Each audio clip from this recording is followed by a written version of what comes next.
ఈరోజు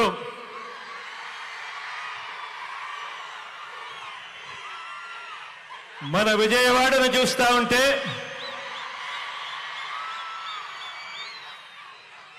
సామాజిక చైతన్యాల వాడగా ఈరోజు విజయవాడ కనిపిస్తా ఉంది.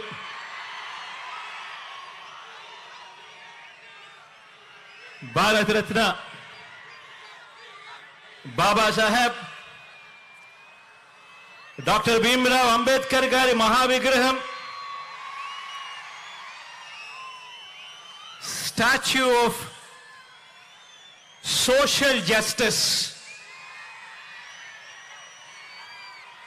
ఆవిష్కరణ సందర్భంగా ఇవాళ ఇక్కడికి వచ్చిన నా ప్రతి అక్కకు,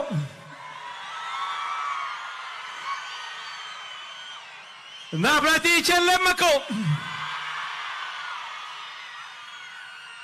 ప్రతి అవ్వకు, ప్రతి తాతకు, ప్రతి సోదరుడికి, ప్రతి స్నేహితుడికి, మొత్తం దళిత జాతికి, బహుజనులకు, రాజ్యాంగాన్ని, ప్రజాస్వామ్యాన్ని ప్రేమించే ప్రతి గుండెకు ఈరోజు మీ జగన్ అభినందనలు తెలియజేస్తా ఉన్నాడు ఈ వేదికపై నుంచి.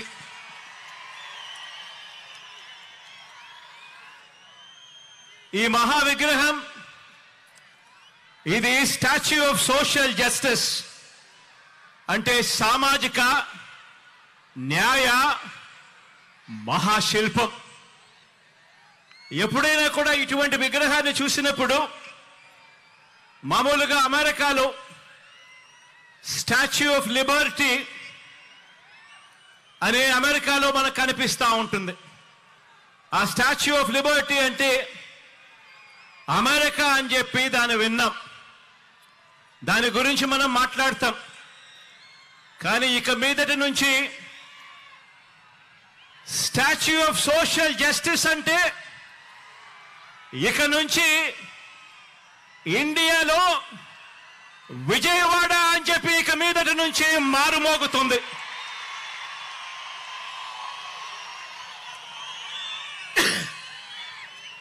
ఈ విగ్రహం మనందరి ప్రభుత్వం ఈ 56 నెలల్లో అడుగడుగునా కూడా అనుసరించిన సామాజిక న్యాయానికి నిలువెత్తు నిదర్శనం. ఈ విగ్రహం ఇక్కడే విజయవాడలో ఎప్పుడు కనిపిస్తూ ఉంటుంది. ఆశ్చర్యం ఏమిటో తెలుసా? అంబేద్కర్ గారు జన్మించి 133 సంవత్సరాల తరువాత కూడా, అంబేద్కర్ గారు మరణించిన 68 సంవత్సరాల తరువాత కూడా ఈ విగ్రహాన్ని స్టాచ్యూ ఆఫ్ సోషల్ జస్టిస్ కింద, సామాజిక న్యాయ మహాశిల్పం కింద ఈ రోజుకి కూడా ఏర్పాటు చేసుకుంటా ఉన్నాం. ఆలోచన చేయమని అడుగుతా ఉన్నా. ఎందుకు చేస్తా ఉన్నాము? కారణం, ఈ విగ్రహం వేల సంవత్సరాల భారత సామాజిక చరిత్రను, వేల సంవత్సరాల భారత సామాజిక చరిత్రను, ఆర్థిక చరిత్రను, మహిళా చరిత్రను మార్చిన ఓ సంఘ సంస్కర్త, ఓ మరణం లేని మహనీయుడి విగ్రహం ఈ విజయవాడలో ఈరోజు ఆవిష్కారం అవుతా ఉంది. బాబాసాహెబ్ మన భావాల్లో ఎప్పుడూ కూడా బ్రతికే ఉంటాడు. ఎప్పటికీ కూడా మన అడుగుల్లోనూ, మన బ్రతుకుల్లోనూ, మన భావాల్లోనూ ఆయన ఎప్పటికీ కూడా కనిపిస్తూనే ఉంటాడు. ఈ దేశంలో పెత్తందారితనం మీద, అంటరానితనం మీద, కుల అహంకార వ్యవస్థల దుర్మార్గుల మీద,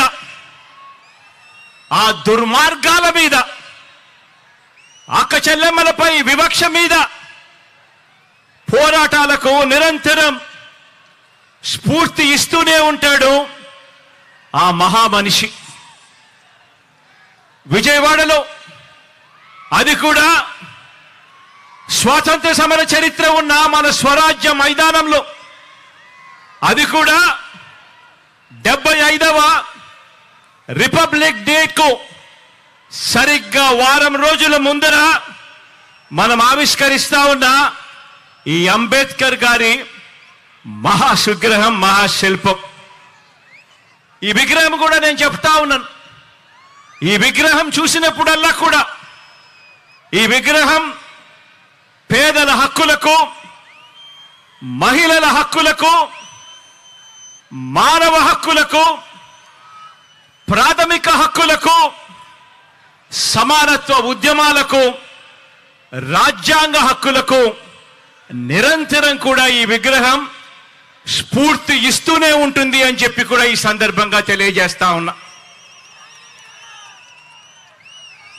ఈరోజు ఒకసారి గమనించినట్టయితే ఆయన అంటరానితనం మీద, ఆధిపత్య భావజాలం మీద ఓ తిరుగుబాటుగా ఆయనను ఎప్పుడు చూసినా కూడా, ఆయన విగ్రహాన్ని ఎప్పుడు జ్ఞాపకం చేసుకున్నా కూడా మనకు కనిపిస్తూనే ఉంటాడు. ఈరోజు ఆయన సమసమాజ భావాలకు నిలువెత్తు రూపంగా కూడా ఎప్పుడూ కూడా మనందరికీ కూడా ఆయన గురించి ఆలోచన చేసినప్పుడల్లా కూడా మనందరికీ కూడా కనిపిస్తూనే ఉంటాడు. ఆయన రాజ్యాంగ హక్కుల ద్వారా, రాజ్యాంగ న్యాయాల ద్వారా నిరంతరం కూడా మనల్ని కాపాడే ఒక మహాశక్తిగా ఆయన మనందరికీ కూడా స్ఫూర్తినిస్తూనే ఉంటాడు. తమ గొంతు విప్పులేని దళిత వర్గాలకు, అల్పసంఖ్యాకులకు, వాయిస్లెస్ పీపుల్కు, అంటే తమ గొంతు వినిపించలేని ఆ అట్టడుగు ఉన్న ఆ వర్గాలకు ప్రత్యేక నియోజకవర్గాలను ఏర్పాటు చేయాలని, వారికి రిజర్వేషన్లు కల్పించాలని చరిత్ర గరితిని మార్చిన పూనా పాక్ట్ జరగడానికి కారకులు ఆ అంబేద్కర్ గారు. ఈరోజు దళిత జాతి నిలబడింది అన్నా కూడా, అల్పసంఖ్యాకులు నిలబడగలుగుతా ఉన్నారు అని అన్నా కూడా, రిజర్వేషన్లను కల్పించి ఒక్క తాటిపై వాళ్ళ నిలబెట్టే కార్యక్రమం జరిగింది అని అంటే అది ఆ అంబేద్కర్ గారి స్ఫూర్తి అని చెప్పడానికి గర్వపడతా ఉన్నా. ఈరోజు ప్రతి వాడలో ఉన్న ఆయన విగ్రహం అణగారిన వర్గాలకు నిరంతరం కూడా ధైర్యాన్ని ఇస్తుంది, శక్తినిస్తుంది, అండనిస్తుంది, ఒక మహాశక్తిగా తోడుగా నిలబడుకుంది. చదువుకునేందుకు వీలు లేదని తరతరాలుగా కూడా అణిచివేసిన వర్గాలలో తాను జన్మించి చదువుకునేందుకు మాకు మాత్రమే హక్కుంది అని చెప్పి అనుకునే వర్గాల కన్నా కూడా, వాళ్ళందరికన్నా కూడా ఇంకా గొప్పగా చదువుకున్న ఓ విద్యా విప్లవం అంబేద్కర్ గారు. ఆయన బడిలో చదువుకుంటా ఉన్న రోజుల్లో ఆయన దళితుడు కాబట్టి తన తరగతి గదిలో మంచినీరు తాగాలంటే ఆ గదిలో ఉన్న ఆ కుండలో నుంచి గ్లాస్ ముంచుకొని నీరు తాగడానికి వీల్లేదట. ఆ బడిలో ప్యూను దళిత విద్యార్థికి నీటిని ఆయన తెచ్చుకున్న గ్లాసులో నుంచి పైనుంచి పోసేవాడట. ఒకసారి అంబేద్కర్ గారు ఆయన చెప్పిన మాటలు ఒకసారి వింటే, బడికి ఏ రోజైనా కూడా ప్యూన్ రాకపోతే ఆ రోజు నాకు తాగడానికి మంచినీళ్లు కూడా లేనట్టే అని చెప్పి అనే మాటలు ఒక్కొక్కసారి బాధ కలిగిస్తాయి. ఒక్కొక్కసారి జరుగుతా ఉన్న ఆ నిజాలను చూసినప్పుడు ఇంకా మనము ఎక్కడ ఉన్నాము అని చెప్పి అనిపించే మాటలివి. అలాంటి అంటరానితనాన్ని తాను స్వయంగా అనుభవించి దాని మీద ఒక తిరుగుబాటును, ఓ విప్లవాన్ని, ఓ స్వాతంత్ర పోరాటాన్ని, వీటి అన్నిటినీ కూడా ఉమ్మడిగా చూస్తే, ఉమ్మడి చేస్తే ఆ పోరాటానికి రూపమే అంబేద్కర్ గారు.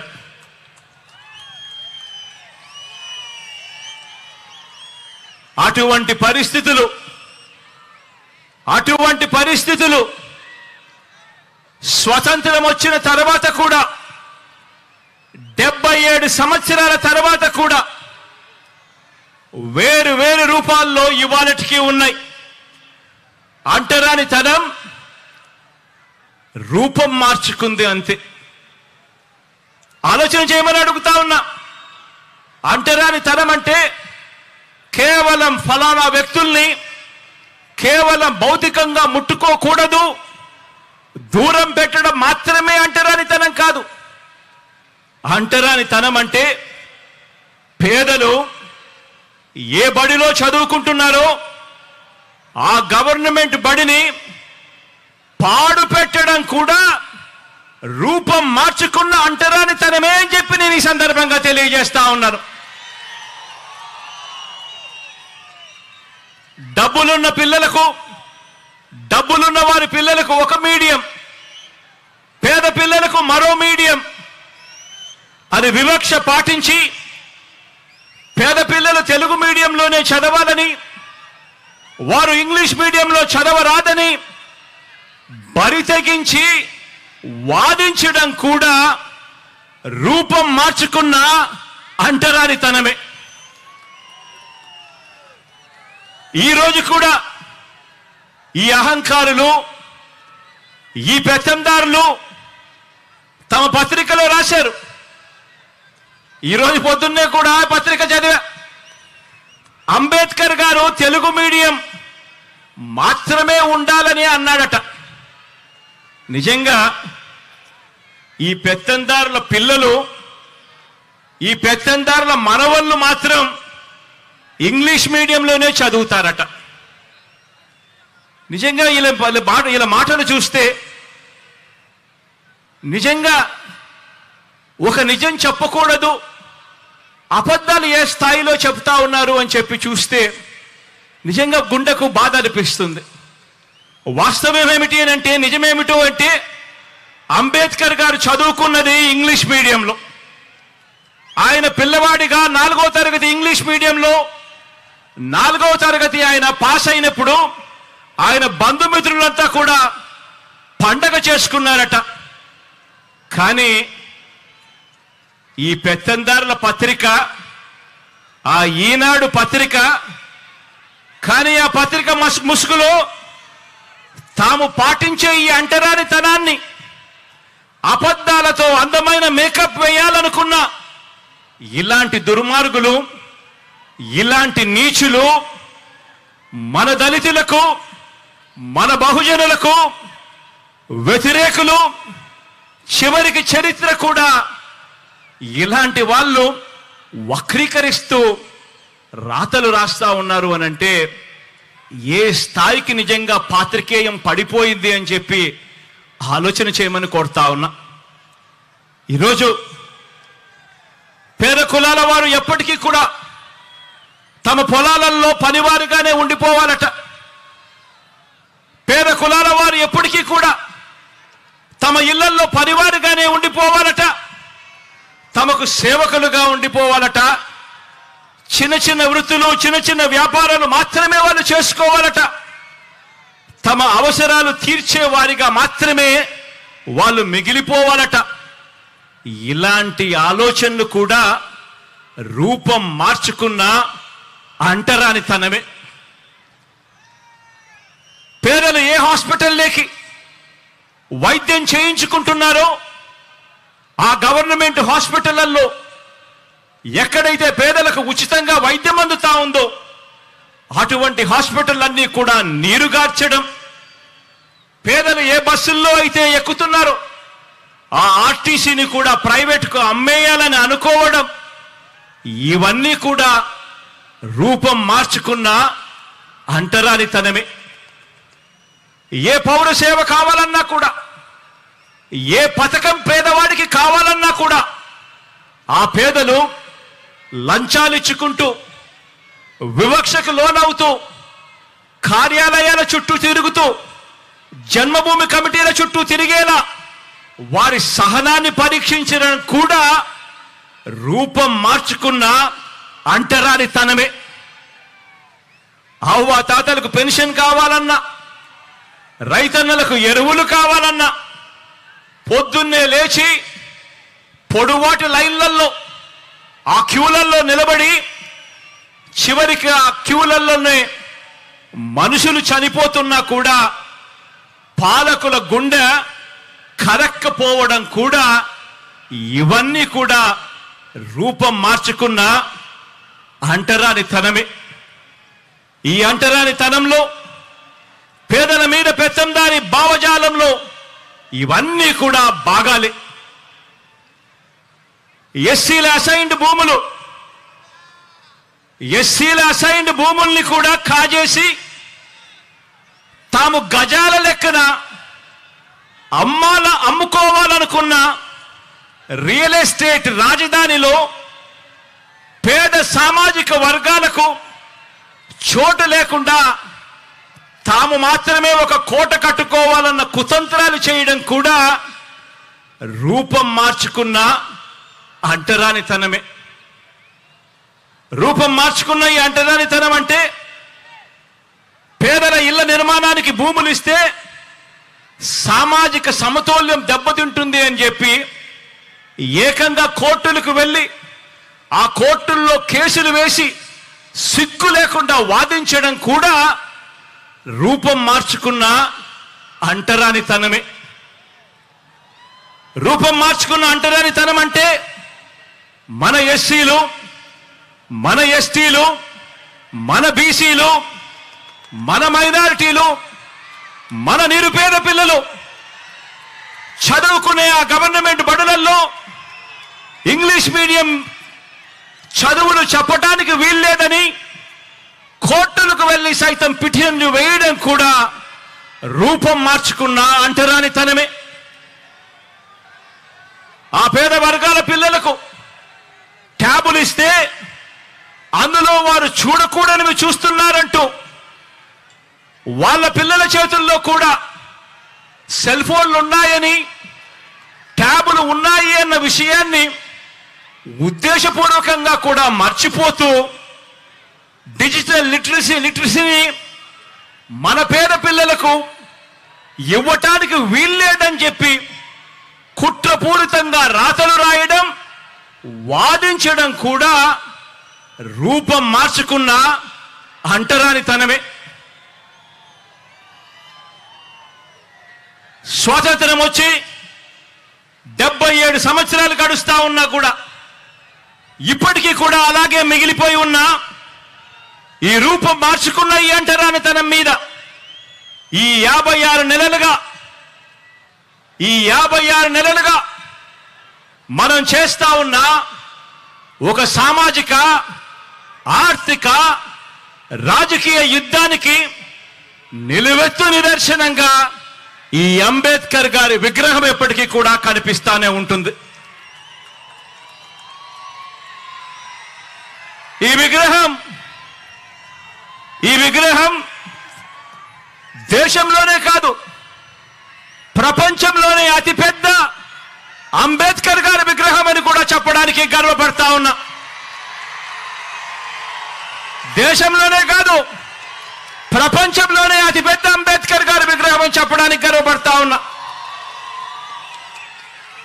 ఇది 81 అడుగుల వేదిక మీద ఏర్పాటు చేసి 125 అడుగుల మహావిగ్రహం అంటే 206 అడుగుల ఎత్తైన ఈ విగ్రహం దేశంతో కాదు మనం పోటీ పడేది, ప్రపంచంతోనే పోటీ పడతా ఉన్నామని చెప్పి కూడా ఈ సందర్భంగా తెలియజేస్తా ఉన్నా.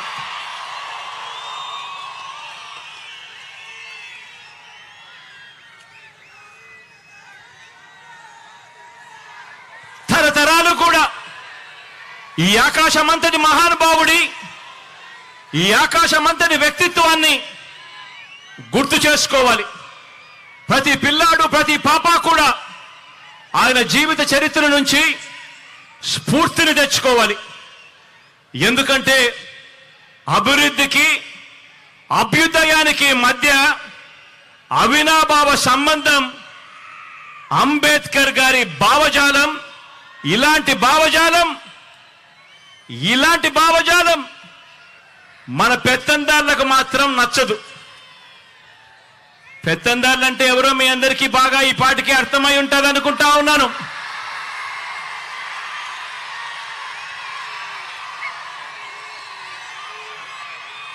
ఇలాంటి అంబేద్కర్ గారి భావజాలం ఈ పెత్తందారులకు మాత్రం అస్సలు నచ్చదు.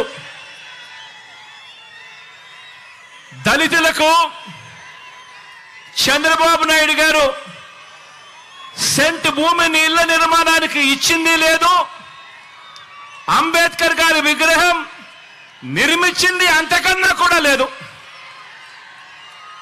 ఎందుకంటే చంద్రబాబు గారి రక్తంలోనే ఎస్సీ, ఎస్టీ, బీసీ మైనారిటీల మీద ఏ కోశానా కూడా ఏనాడు కూడా ఈ మనిషికి ప్రేమే లేదు.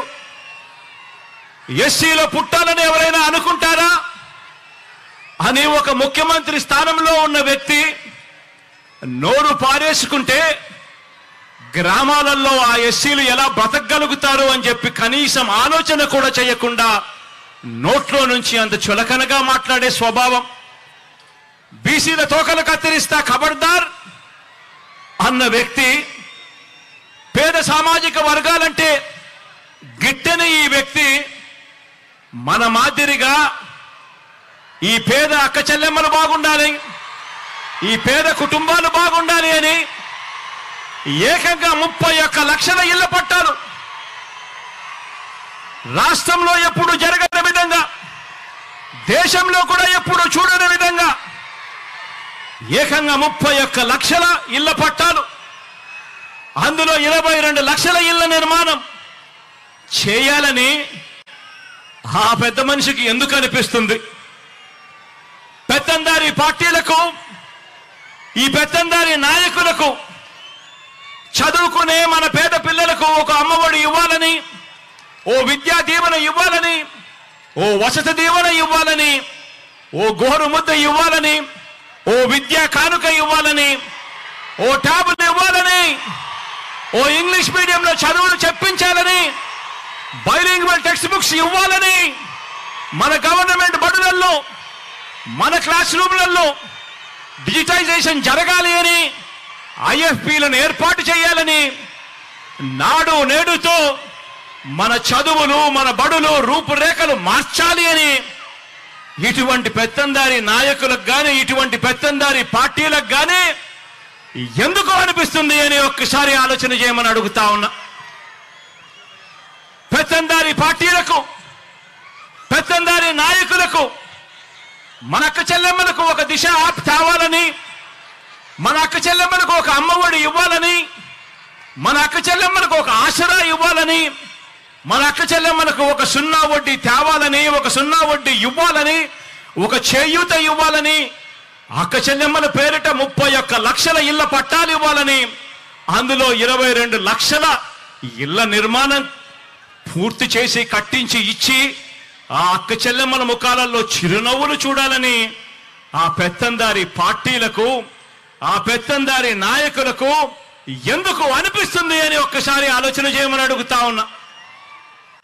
పెత్తందారి పార్టీలకు, ఆ పెత్తందారి నాయకులకు మన రైతన్నలకు పగటిపూట 9 గంటల పాటు ఉచిత విద్యుత్ ఇవ్వాలని, ఒక రైతు భరోసాతో రైతన్నను ఆదుకోవాలని, వారిని చేయి పట్టుకొని నడిపించే ఒక ఆర్బీకే వ్యవస్థను వాళ్ళ ముందరే పెట్టాలి అని చెప్పి ఎందుకు అనిపిస్తుంది అని చెప్పి ఒక్కసారి ఆలోచన చేయమని కోరుతా ఉన్నా. పెత్తందారి పార్టీలకు, పెత్తందారి నాయకులకు, పేదలకు వైద్యం ఆరోగ్యం పట్ల వారికి ఒక మెరుగైన ఆరోగ్యశ్రీ పథకం రావాలని, ఇవ్వాలని, ఓ ఆరోగ్య ఆసరాతో ఆదుకోవాలని, ఓ 104 ఒక 108 ఫోన్ కొడితే చాలు కుయ్ కుయ్ కుయ్ అంటూ ఆ పేదవాడి ముంగిటికి వచ్చి ఆ పేదవాడికి అండగా నిలబడే పరిస్థితి రావాలని, గ్రామ స్థాయిలోనే ఓ విలేజ్ క్లినిక్ రావాలని, ఓ ఫ్యామిలీ డాక్టర్ కాన్సెప్ట్ తీసుకొని రావాలి అని, హాస్పిటల్లన్నీ కూడా రూపురేఖలు మారాలని, ఆ హాస్పిటల్లో పేదవాడు వైద్యం కోసం వెళితే ఏకంగా 53,000 మంది డాక్టర్లను, నర్సులను హాస్పిటల్లో రిక్రూట్ చెయ్యాలి అని ఎందుకు అనిపిస్తుంది అని చెప్పి ఆలోచన చేయమని కోరుతా ఉన్నా. ఆ పెత్తందారి పార్టీలకు, ఆ పెత్తందారి నాయకులకు గ్రామ స్థాయిలోనే ఒక లంచాలు లేని వ్యవస్థను తేవాలని, గ్రామ స్థాయిలోనే ఓ వివక్ష లేని వ్యవస్థను తీసుకొని రావాలని, గ్రామ స్థాయిలోనే ఓ వాలంటీర్ వ్యవస్థ తీసుకొని రావాలని, గ్రామ స్థాయిలోనే ఓ సచివాలయాలు, వార్డు సచివాలయాలు, గ్రామ సచివాలయాలు తేవాలని, ఓ వివక్ష లేని, ఓ లంచాలు లేని వ్యవస్థ ప్రతి పేదవాడికి కూడా అందుబాటులోకి ఉండాలి, తేవాలి అని ఆ పెత్తందారి నాయకులకు, ఆ పెత్తందారి పార్టీలకు ఎందుకు అనిపిస్తుంది అని చెప్పి ఆలోచన చేయమని కోరుతా ఉన్నా మీ అందరికీ కూడా. ఈ పెత్తందారి పార్టీలకు, ఈ పెత్తందారి నాయకులకు నామినేటెడ్ పోస్టుల్లోనూ, నామినేషన్ మీద ఇచ్చే కాంట్రాక్టుల్లోనూ 50% నా ఎస్సీ, నా ఎస్టీ, నా బీసీ, నా మైనారిటీ అంటూ వాళ్ళకు 50% పదవులు వాళ్ళకే ఇవ్వాలని, ఇచ్చేట్టుగా ఏకంగా చట్టం తీసుకొని రావాలి అని వాళ్ళకు ఎందుకు అనిపిస్తుంది అని ఆలోచన చేయమని అడుగుతా ఉన్నా. మంత్రి మండలిలో, మీ బిడ్డ మంత్రి మండలిలో ఏకంగా 4 డిప్యూటీ సీఎం పదవులు నా నా నా అంటూ నా ఎస్సీలకు, నా ఎస్టీలకు, నా బీసీలకు, నా మైనారిటీలకు మనమిస్తే మంత్రి మండలిలో ఏకంగా 68% మంత్రి పదవులు నా నా నా అంటూ నా ఎస్సీలకు, నా ఎస్టీలకు, నా బీసీలకు, నా మైనారిటీలకు మనమిస్తే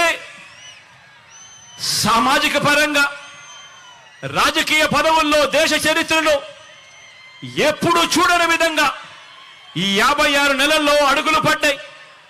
ఏకకాలంలో శాసనసభ స్పీకర్గా ఒక బీసీ, ఏకకాలంలో శాసనసభ మండలి చైర్మన్గా ఒక ఎస్సీ, శాసనసభ శాసన మండలి డిప్యూటీ చైర్పర్సన్ గా ఒక మైనారిటీ అక్కకు పెద్దపీట వేసిన ఏకైక ప్రభుత్వం మీ బిడ్డ ప్రభుత్వం అని కూడా చెప్పడానికి గర్వపడతా ఉన్నా. మనందరి ప్రభుత్వం వచ్చాక రాజ్యసభకు 8 మందిని పంపిస్తే అందులో 4 నా వాళ్ళు అనుకుంటా ఉన్నా, నా ఎస్సీ, ఎస్టీ, బీసీ, మైనారిటీ వర్గాల వారు అని చెప్పడానికి గర్వపడతా ఉన్నా. మన పార్టీ మండలిలో 43 మంది సభ్యులు మన పార్టీలో ఉంటే అందులో 43 మందిలో 29 మంది నా నా నా నేను పిలుచుకుంటా ఉన్నా, నా ఎస్సీ, నా ఎస్టీ, నా బీసీ, నా మైనారిటీ, నా అన్నదమ్ములే, నా అక్క చెల్లెమ్ములేని గర్వంగా కూడా తెలియజేస్తా ఉన్నా. రాష్ట్రంలో 13 జడ్పీ చైర్మన్ పదవులుంటే, రాష్ట్రంలో 13 జడ్పీ చైర్మన్ పదవులుంటే అందులో 9 నా నా నా నా నేను పిలుచుకుంటా ఉన్నా, నా ఎస్సీ, నా ఎస్టీ, నా బీసీ, నా మైనారిటీ, నా అన్నదమ్ములే, నా అక్క చెల్లెమ్ములే అని చెప్పడానికి గర్వపడతా ఉన్నా. రాష్ట్రంలో 17 మున్సిపల్ కార్పొరేషన్ మేయర్లు ఉంటే, 17 మున్సిపల్ కార్పొరేషన్ మేయర్లు ఉంటే అందులో 12 నా నా నా నా నేను పిలుచుకుంటా ఉన్నా, నా ఎస్సీలు, నా ఎస్టీలు, నా బీసీలు, నా మైనారిటీలు, నా అన్నదమ్ములు, నా అక్క చెల్లెమ్మలు మేయర్ పదవుల్లో వాళ్ళే కనిపిస్తా ఉన్నారు అని అంటే 87 మున్సిపాలిటీలు ఉన్నాయి రాష్ట్రంలో. అందులో 84 మీ బిడ్డ, మీ అందరి ఆశీస్సులు దేవుడు దయతో గెలిచాడు. ఆ 84 నీ బిడ్డ గెలుచుకుంటే అందులో నా నా నా నా పిలుచుకుంటూ ఏకంగా ఆ 84లో 58 నా ఎస్సీ, నా ఎస్టీ, నా బీసీ, నా మైనారిటీ మున్సిపల్ చైర్మన్ల పదవుల్లో నా అన్నదమ్ములు, నా అక్క చెల్లెమ్మలు ఇవాళ కనిపిస్తా ఉన్నారు. 196 మార్కెట్ కమిటీ చైర్మన్లు ఉంటే అందులో 117 ఏకంగా నా నా నా నా అని చెప్పి నేను పిలుచుకునే నా ఎస్సీ, నా ఎస్టీ, నా బీసీ, నా మైనారిటీ అన్నదమ్ములు, అక్క చెల్లెమ్మలే ఉన్నారు. 137 కార్పొరేషన్ చైర్మన్ పదవులు ఉంటే అందులో 79 నా ఎస్సీ, నా ఎస్టీ, నా బీసీ, నా మైనారిటీ అని చెప్పి ఆప్యాయంగా నేను పిలుచుకునే నా అన్నదమ్ములు, నా అక్క చెల్లెమ్మలే ఇవాళ అక్కడ కనిపిస్తా ఉన్నారు. మొత్తంగా రాజకీయ నియామకాలు పదవుల్లో సగానికి పైగా రాజకీయ నియామకాల్లో రాజకీయ పదవుల్లో సగానికి పైగా ఎవరున్నారో తెలుసా? నా అక్క చెల్లెమ్మలున్నారు అని గర్వంగా కూడా చెప్తా ఉన్నా. ఈరోజు నా అక్క చెల్లెమ్మలు ఇవాళ పదవుల్లో ఉన్నారు అని గర్వంగా చెప్పగలుగుతా ఉన్నాను. మన ప్రభుత్వం అధికారంలోకి వచ్చిన తర్వాత ఈ 56 నెలల కాలంలో ఏకంగా 2,10,000 పైచిలకు గవర్నమెంట్ ఉద్యోగాలు మీ బిడ్డ ప్రభుత్వం ఇస్తే ఈ 2,10,000 గవర్నమెంట్ ఉద్యోగాలలో ఏకంగా 80% నా ఎస్సీ, నా ఎస్టీ, నా బీసీ, నా మైనారిటీ నా చెల్లెమ్మలు, నా తమ్ముళ్ళే ఈరోజు ఉద్యోగాల్లో ఉన్నారు అని చెప్పడానికి గర్వపడతా ఉన్నా. ఇలాంటి సామాజిక న్యాయం మనందరి ప్రభుత్వంలో కాకుండా మరి ఎక్కడైనా చూసారా అని చెప్పి నేను అడుగుతా ఉన్నాను ఇదే వేదికపై నుంచి. ఈరోజు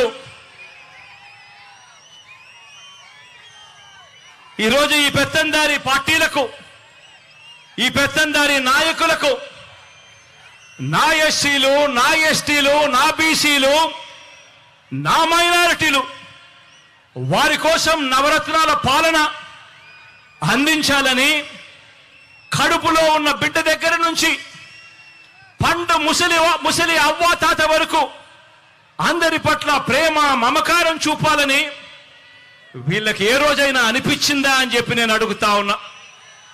మీ బిడ్డ పాలనలో ఈ 56 నెలల కాలంలో 2,47,000 కోట్ల రూపాయలు నేరుగా మీ బిడ్డను బటన్ నొక్కుతున్నాడు. నా అక్క చెల్లెమ్మల కుటుంబాల ఖాతాల్లోకి నేరుగా డబ్బులు పోతా ఉన్నాయి. ఎక్కడా లంచాలు లేవు, ఎక్కడా వివక్ష లేదు. మరి రాష్ట్రాన్ని దోచుకునేందుకు మాత్రమే రాష్ట్రంలో పదవులు కావాలి అని చెప్పి ఆకాంక్షిస్తా ఉన్న ఈ పెత్తందారి పార్టీలకు, ఈ పెత్తందారి నాయకులకు ఏ రోజైనా కూడా ఇలాంటి వాళ్లకు ఇలా బటన్ నొక్కడం, ఇలా బటన్ నొక్కితే 2,47,000 కోట్లు పేద అక్క చెల్లెమ్మలకు పోయే పరిస్థితి ఉంటుంది, ఇలాంటి కార్యక్రమం చేయగలుగుతాము అని చెప్పి ఏ రోజైనా అనిపించిందా అని చెప్పి ఒక్కసారి ఆలోచన చేయమని కోరుతా ఉన్నా. ఇవన్నీ కూడా సామాజిక న్యాయాన్ని అందించడంలో విప్లవంగా పుట్టిన వ్యవస్థలు. ఈరోజు గ్రామ స్థాయిలో చిక్కటి చిరునవ్వుతో మన పిల్లలు కనిపిస్తారు. సచివాలయంలో మన గ్రామంలోనే ప్రతి 2,000 జనాభాకు ఒక సచివాలయం, ప్రతి 50 నుంచి 60 ఇళ్లకు ఒక వాలంటీర్. చిక్కటి చిరునవ్వుతో, లంచాలు లేకుండా, వివక్ష లేకుండా ప్రతి అక్క చెల్లెమ్మను, ప్రతి పేదవాడిని, ప్రతి రైతన్నను చెయ్యి పట్టుకుని నడిపిస్తూ ఈరోజు గ్రామ స్వరాజ్యం అంటే ఇది, అంబేద్కర్ గారి కలలు కన్న రాజ్యం ఇది అని చెప్పి ఏకంగా ఆ పిల్లలు, ఆ చెల్లెమ్మలు, ఆ తమ్ముళ్ళు ఈరోజు గ్రామ స్వరాజ్యం అంటే ఇది అని చెప్పి దేశానికే చూపిస్తా ఉన్నారు. ఇవన్నీ కూడా సామాజిక న్యాయాన్ని అందించడంలో విప్లవంగా పుట్టిన వ్యవస్థలు. కాబట్టే మనం ఆచరించిన విధానాలకు ప్రతీకగా ఈ సామాజిక న్యాయ మహాశిల్పం అనే దాన్ని ఈరోజు మనం నిర్మించుకున్నాం. ఈరోజు మనం ఆవిష్కరణ కూడా చేస్తా ఉన్నాము అని ఇవాళ గర్వంగా చెప్తా ఉన్నాను.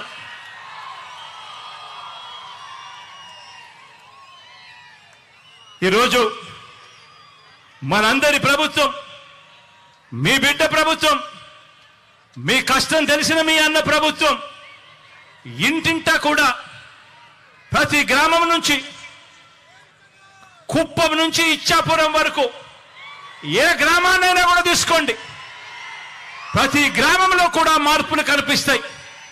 ప్రతి గ్రామంలో కూడా ఇంటింటా కూడా ఒక చదువుల విప్లవం కనిపిస్తుంది. ప్రతి గ్రామంలో కూడా ఇంటింటా కూడా ఒక మహిళా సాధికారత విప్లవం కనిపిస్తుంది. ప్రతి గ్రామంలో పరిపాలన సంస్కరణలు కనిపిస్తాయి. ప్రతి గ్రామంలోనూ ఒక వ్యవసాయ విప్లవం కనిపిస్తుంది. ప్రతి గ్రామంలోనూ కూడా పారిశ్రామిక మౌలిక సదుపాయాల విప్లవం కల్పించేట్టుగా దిశగా ఆ జిల్లాలో ఎప్పుడూ చూడని విధంగా ఈరోజు అభివృద్ధి కనిపిస్తా ఉంది. వైద్య ఆరోగ్య రంగంలో ఎప్పుడూ కూడా ఊహించని విధంగా గ్రామ స్థాయిలోనే మార్పు చెందిన మరో విప్లవం మన పిల్లలకు అక్కడే కనిపిస్తా ఉంది. కడతా ఉన్న డిజిటల్ లైబ్రరీలు కనిపిస్తా ఉన్నాయి. ప్రతి అంశంలోనూ కూడా పేదల అభివృద్ధికి, పేదల అభ్యున్నతికి తీసుకుంటా ఉన్న ప్రతి ఒక్క నిర్ణయానికి కూడా దేవుడు దయ, ప్రజలందరి చల్లని దీవెనలు కలకాలం ఉండాలని చెప్పి ఆ మహానుభావుడి విగ్రహాన్ని ఆవిష్కరించే కార్యక్రమంలోకి ఇక్కడ నుంచి అందరం కూడా బయలుదేరి అక్కడికి పోదాము అని చెప్పి కూడా ఈ సందర్భంగా తెలియజేస్తా ఉన్నాను.